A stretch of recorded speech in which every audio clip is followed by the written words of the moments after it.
अवघ्या 6,600 रुपयांच्या नफ्यासाठी 18 निष्पाप लोकांचा जीव गेला. होय, पुण्यात मृत्यू विकला गेला. बाटलीत भरून लोकांच्या हातात दिला गेला.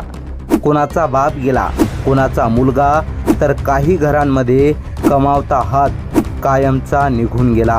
पुणे आणि पिंपरी चिंचवडला हादरवून सोडणाऱ्या या विषारी दारूकांडाने संपूर्ण महाराष्ट्रात खळबळ उडाली आहे.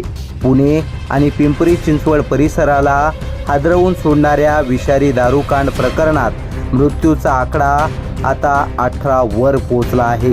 काही नागरिक अजूनही मृत्यूशी झुंज देत आहेत.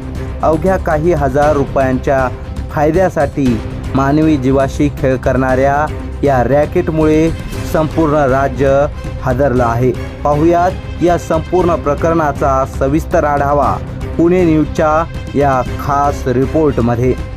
फुगेवाडी, दापोडी, हडपसर आणि काळेपडळ या परिसरामध्ये विकल्या गेलेल्या अवैध गावठी दारूमुळे गेल्या काही दिवसात एकामागून एक मृत्यूची मालिका सुरू झाली.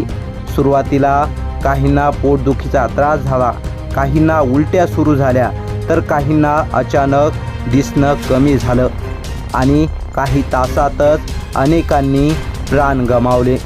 पोलीस तपासात समोर आलेली माहिती अंगावर काटा आणणारी आहे. उरुळी कांचनमध्ये तयार करण्यात आलेल्या गावठी दारूमध्ये तब्बल 215 लिटर घातक मिथेनॉल मिसळण्यात आल्याचा आरोप आहे. मुख्य पुरवठादार योगेश वानखेडे याने ही दारू विकत घेतली आणि फुगेवाडी येथील कर्नेल सिंग विरका उर्फ सरदारजी आणि त्याच्या कुटुंबियांनी घरातच मृत्यूचं हे विषारी मिश्रण तयार केलं. या प्रकरणातील सर्वात संतापजनक बाब म्हणजे अवघ्या 6,600 रुपयांच्या नफ्यासाठी 18 निष्पाप लोकांचा जीव गेला. 27,000 रुपयांच्या खर्चात तयार केलेली ही दारू 33,600 रुपयांना विकण्यात आली. म्हणजे काही हजारांच्या लालसेपायी 18 कुटुंबाचा संसार उद्ध्वस्त झाला. मिथेनॉल हे अत्यंत घातक रसायन आहे. हे विष शरीरात गेल्यानंतर सर्वप्रथम पोटावर आणि मेंदूवर हल्ला करतं. रुग्णांना तीव्र पोटदुखी, उलट्या, श्वास घेण्यास त्रास, तोंडाला फेस येणे आणि काही वेळातच दृष्टी जाण्यास सुरुवात झाली. डॉक्टरांच्या माहितीनुसार मिथेनॉलमुळे अनेकांची किडनी आणि लिव्हर पूर्णपणे निकामी झाली आणि अखेरीस हृदय बंद पडल्यानं मृत्यू झाले. या घटनेनंतर अनेक घरांमध्ये चूल पेटलेली नाही. रुग्णालयाबाहेर नातेवाईकांचा आक्रोश ऐकू येतोय. एका आईने मुलगा गमावला, एका पत्नीने नवरा, तर काही लहान मुलांच्या डोक्यावरून वडिलांचं छत्र कायमचं हरवलं. संपूर्ण परिसरात भीती, संताप आणि अस्वस्थतेचं वातावरण निर्माण झालं आहे. या प्रकरणानंतर पोलीस आणि प्रशासन खडबडून जागं झालं आहे. मुख्य आरोपी योगेश वानखेडे, कर्नेल सिंग विरका यांच्यासह एकूण 18 आरोपींना अटक करण्यात आली आहे.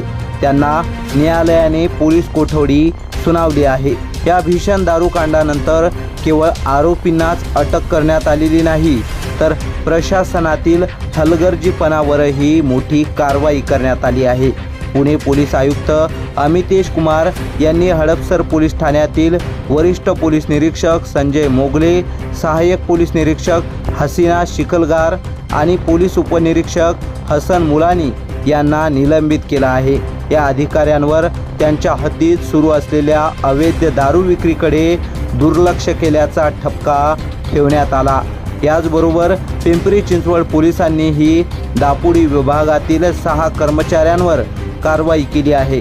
वरिष्ठ पोलीस निरीक्षक विजय वाघमारे, पोलीस उपनिरीक्षक राजू भास्कर तसंच जयदीप सोनावरे, नवनाथ पोते, सागर जाधव आणि विशाल काळे या कर्मचाऱ्यांना निलंबित करण्यात आले आहे. विशेष म्हणजे या प्रकरणात राज्य उत्पादन शुल्क विभागावरही कारवाईची गाज कोसळली आहे. उत्पादन शुल्क विभागातील तब्बल 13 अधिकारी आणि कर्मचाऱ्यांना निलंबित करण्यात आले आहे. यामध्ये 3 निरीक्षक, 6 उपनिरीक्षक आणि 4 कर्मचाऱ्यांचा समावेश असल्याची माहिती समोर आली आहे। या सर्व कारवाईनंतर एक प्रश्न अधिक तीव्र झाला आहे। जर या भागांमध्ये अवैध दारूचा व्यवसाय इतक्या मोठ्या प्रमाणावर सुरू होता तर संबंधित यंत्रणांना याची कल्पना नव्हती का, की माहिती असूनही त्याकडे दुर्लक्ष करण्यात आले? या प्रश्नांची उत्तरं आता CID चौकशीतून समोर येण्याची शक्यता आहे। या भीषण घटनेची राज्य सरकारनं गंभीर दखल घेतली आहे। मुख्यमंत्र्यांनी उच्चस्तरीय चौकशीचे आदेश दिले असून या संपूर्ण अवैध दारू रॅकेटचा पर्दाफाश करण्याचे निर्देश प्रशासनाला देण्यात आले आहेत। दरम्यान या घटनेनंतर नागरिकांचा संताप अनावर झाला आहे। काही ठिकाणी अवैध दारू विक्री करणाऱ्या गुत्त्यांची तोडफोड करण्यात आली। राजकीय नेत्यांनी घटनास्थळी भेट देत प्रशासनावर गंभीर प्रश्न उपस्थित केले आहेत। नेमकं हे अवैध दारूचं जाळं किती मोठं आहे? आणखी किती लोक या रॅकेटमध्ये सहभागी आहेत? आणि सर्वात महत्त्वाचं म्हणजे या 18 मृत्यूंना न्याय मिळणार का? 18 निष्पाप लोकांचा जीव परत येणार नाहीत, पण या घटनेतून एक मोठा धडा नक्कीच मिळतो। अवैध दारू विक्री विरोधात सातत्यानं मोहीम राबवणे, संशयास्पद ठिकाणांची तात्काळ माहिती प्रशासनाला देणे आणि संबंधित यंत्रणांनी वेळेवर कारवाई करणे अत्यंत गरजेचे आहे। कारण काही हजार रुपयांच्या लालसेपायी पुन्हा एखाद्या कुटुंबाचा आधार हिरावला जाऊ नये, पुन्हा एखाद्या आईची उशी रिकामी होऊ नये आणि पुन्हा अशा प्रकारे मृत्यू बाटलीत भरून विकला जाऊ नये। तुम्हाला या सर्व प्रकरणावर काय वाटतं? कमेंट करून नक्की सांगा। व्हिडिओ आवडल्यास लाईक करा, शेअर करा आणि पुणे न्यूजला सबस्क्राईब करा। आणि या प्रकरणातील प्रत्येक अपडेटसाठी पाहत रहा पुणे न्यूज।